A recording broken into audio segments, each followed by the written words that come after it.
So we had a stinker then yesterday, guys. Started obviously with Finland against Russia. I tipped Finland. Uh, it could have gone either way really. Thought Russia are not that good from what I've seen of them so far. I expected Finland to sit back and try and hit them on the counter. Scored obviously after 2 minutes, which was disallowed by VAR, which, by the way, seems a lot better in the World Cup and in the Euros. It seems a lot more efficient. There's no more waiting 5 minutes, all these stupid lines. It's pretty much a decision and it's done. So the Premier League can hopefully take note of that, ready for next season. Then obviously Russia scored, 1-0 game over. Then we went on to the Turkey game. A lot of people have tipped Turkey as dark horses. I really fancy Turkey to get out of that group. Against Italy, defended well for the first 50 minutes, obviously, then the own goal. Then kind of went to pieces for them. Didn't really think Wales would have enough to beat them, but obviously, if you've got Gareth Bale in your team, you've always got a chance, I suppose. Turkey created a lot of chances. They just can't score, can't put the ball in the back of the net. I mean, the forwards are about as strong as my hairline, and if you look at that, you can see it's very weak. So yeah, it was a good performance then in the end from Wales to get through, especially in Baku. It looked absolutely boiling. You could see like the shirt sticking to them. So, and obviously it was a lot of Turkish fans was there. I think 400 Welsh fans travelled to the game, so well done with them. And then we got into the Italians. Italy played very well again. It'll be interesting to see what they do when they come up against a better team, I suppose. But so far, so good for them. I mean, they're on, I think it's a 29-game unbeaten run. Won the last 10 games on the bounce without conceding. They look very strong defensively. The goals from Locatelli last night.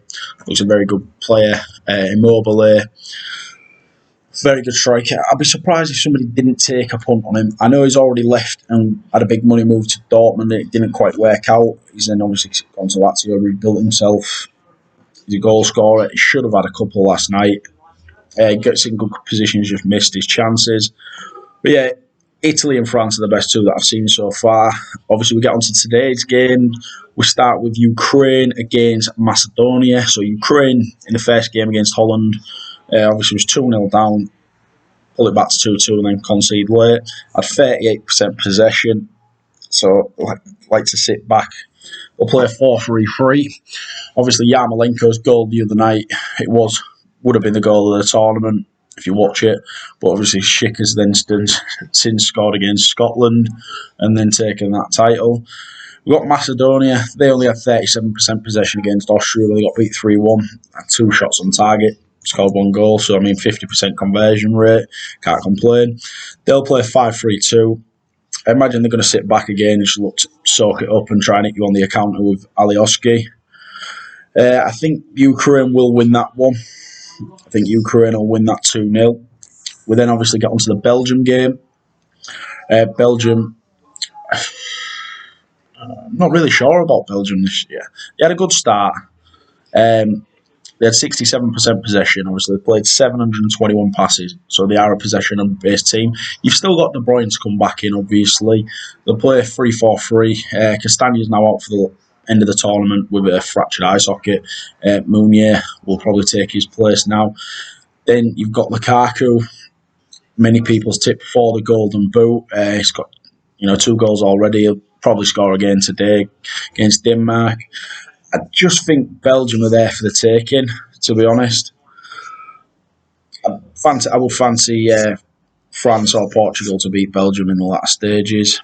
Then you've got Denmark. Now, Denmark had 70% possession against Finland, but they didn't do anything. I think it was the game shouldn't have been replayed on Saturday, obviously after what happened to Eriksen. It was basically either play it today, play it tomorrow, or forfeit 3-0. So they've then gone and played it. Obviously, they had 6 shots on target.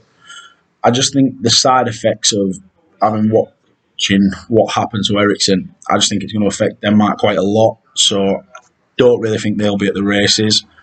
I think Belgium will win that 3-0 based on the circumstances tonight. But I don't see Belgium winning the tournament in any stretch of the imagination.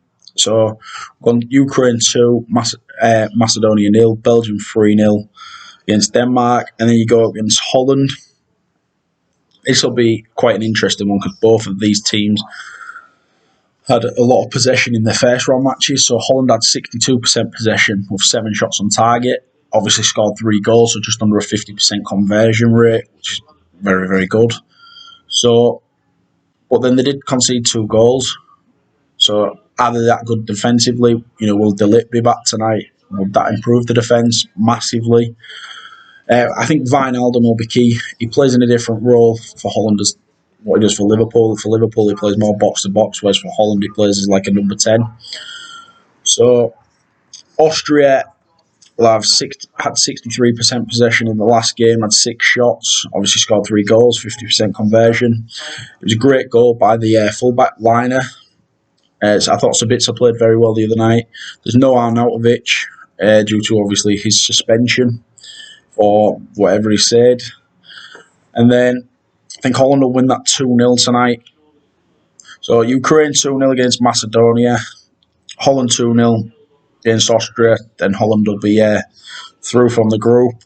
And then Belgium 3-0 against Denmark with Lukaku scoring. And then obviously the biggest story in the last 24 hours is Ramos announcing that he's actually leaving Real Madrid this year. So where's he going to go? Is it going to be PSG? Is it going to be Man City, Man United? Sevilla linked with him.